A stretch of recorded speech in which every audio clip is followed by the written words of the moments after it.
Thank you, Kate. Thanks to everyone for coming along to listen to this TENT talk. So, I'm from a company called Plant-Based Life, and I'm a personal trainer and functional movement specialist and a Pilates instructor. So, this particular talk is about getting the most from your exercise, and a lot of the reasons why we don't get the best form exercise, or a lot of the reasons why we don't stick to exercise. Okay, so when I speak about exercising with intention, what I mean by that is the buzzword out there is to get motivated. Everyone will say get motivated to do exercise. You need to get motivated to, eat better, live a healthier life, and all that. Motivation means nothing without intention. Okay, so there was a study done by the British Science Journal, and they got 3 groups of people, and they actually had targeted groups, and they got one group of people to basically just start a regular exercise routine each week. The second group of people, they got them to write down what motivated them. Okay, what?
So motivation is nothing without intention. So I'm going to go into details of exactly what intention is. So when you exercise, there's different reasons why you exercise.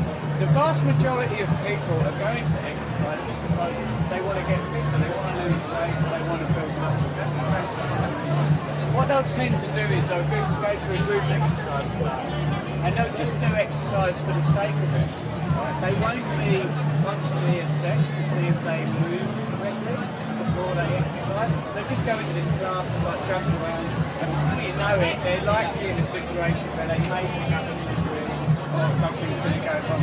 There was absolutely no intention for what they were doing. Okay? They had all the motivation as well. I meet people all the time, they're very motivated, they want to change their life, they want to eat healthier, they want to do more exercise, but they've got no intention of reason why they're doing it, right? So it falls apart. Okay, so how do you get an intention? Well, the best thing to do is when you start an exercise routine, or start a regular program, is to meet with someone who is a functional movement specialist and get assessed, see what muscle imbalances you've got, get your injuries assessed, what injuries you may have, and get exercise properly prescribed for you.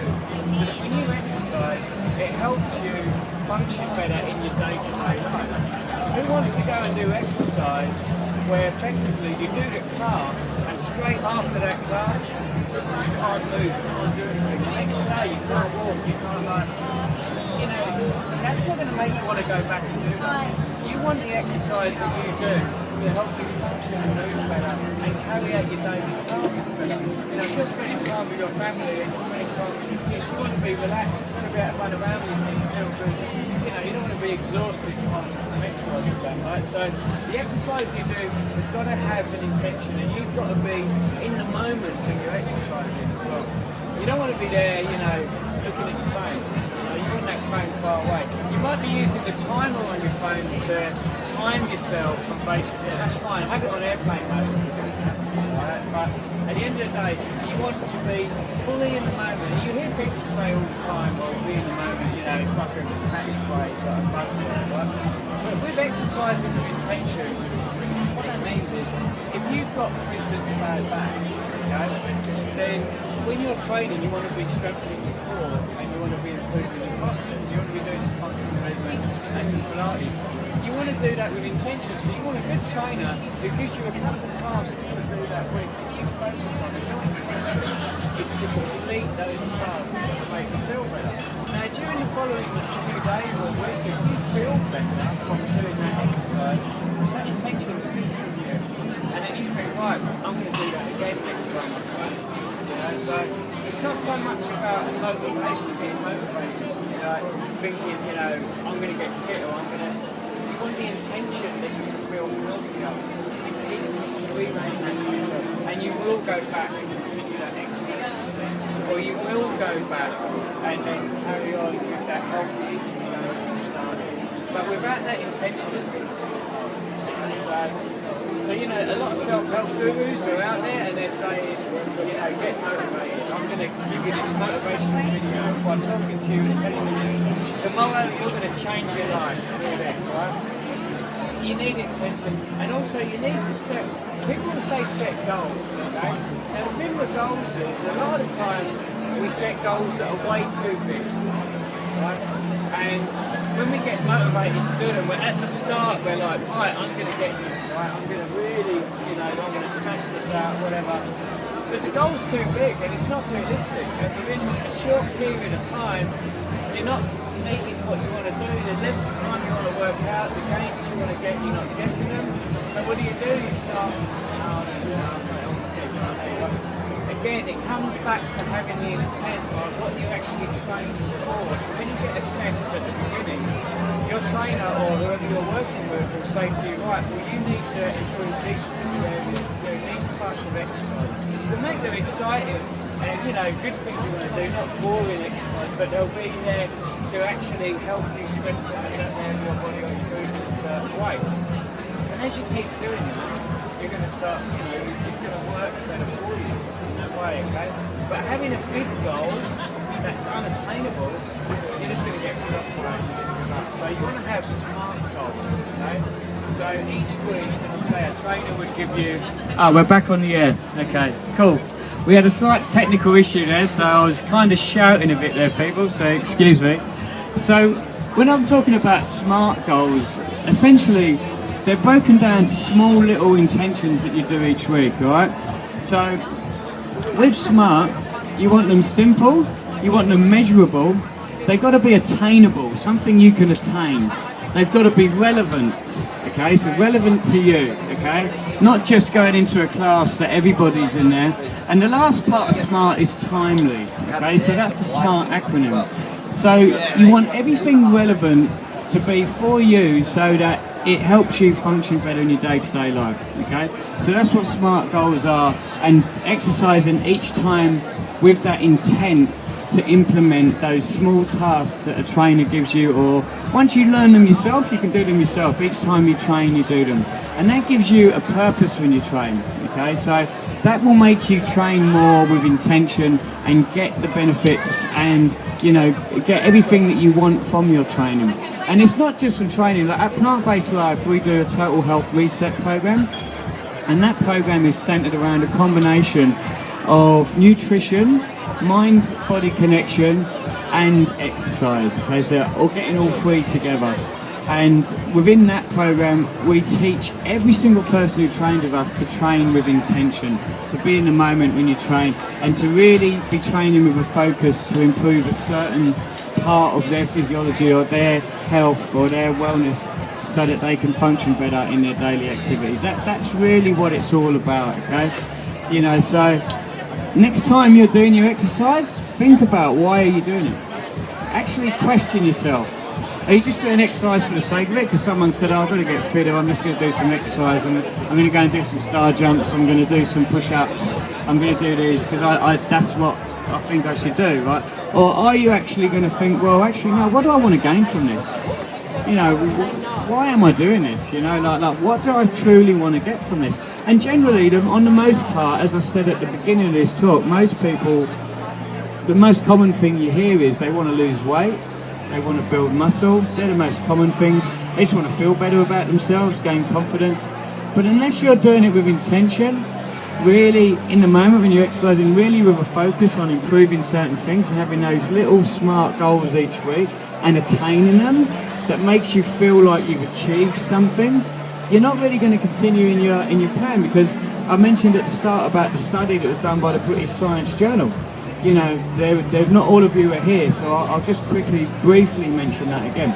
There was a control, and I also lost my microphone, so it went a bit low. So there was three control groups. One controlled a group of people were entered into an exercise routine, a regular exercise regime that they did each week, and they were given no instructions, nothing to do like with intention, just literally just to come and train and come back next week. The second group were said to write down what motivated them to train, okay? And then the third group had to write down the intention that they were given and really focus on the intentions and what they were training for. And as I mentioned before, that when they carried on this study, the first group of people, they were 31% likely to come back and train the following week or continue in their program. The second group that wrote down what motivated them to do it were 35% likely to come back. The people who focused on intention and really understood what intention was and went with the instructions of what they were given, 91% consistency with their exercise routine of coming back and training week in, week out. Okay, so that pretty much speaks volumes on how important intention is. So that's what I was mainly here to talk about today, to really explain to people that buzzword, motivation. You know, everyone's saying you need to get motivated, get motivated. Look, motivation is important, but without intention, it's never going to lead to anything, right? So I meet people all the time who come to me, I want to lose weight, I want to get fit, and they're really motivated, they really want to do it. You know, we've been here at all the previous markets, you know, we have a stall here, and basically people come up to us and say, you know, I really want to keep fit, I'm really motivated to do this. But what they don't have is that intention to follow through, or someone to actually give them the guidance to understand what intention is and why they need to exercise in a certain way to correct imbalances or any health conditions that they may have. You know, so that's the whole focus of this talk. And if anyone's got any questions now, like, feel free to put them to me. If you want to know a bit more on what intention is, or a bit more of what I've explained, feel free to fire a few questions at me. What's an example of a goal that might set with that? Sure. Okay, well, as I mentioned, you know, one of the most common things is when we assess people for exercises, they may have a muscle imbalance, or they may, for instance, have... A lot of people have got what we call kyphosis, which is where, you know, you would have your shoulders basically rounded forward a lot, okay? This is very common, you know, people who sit at a desk, people who are constantly looking at their mobile phone. So when I'm training a person like that, I'll be bringing in exercises, a lot of say like where they hold the resistance band and they're pulling back, and they could be doing a lot of mobility work for their shoulders. So a realistic goal would be to give them a program centered around that, and I just want them to master in that first week or that week one or two of the exercises to improve that, and then the following week we follow up and see how they've progressed. So it's very attainable, very timely.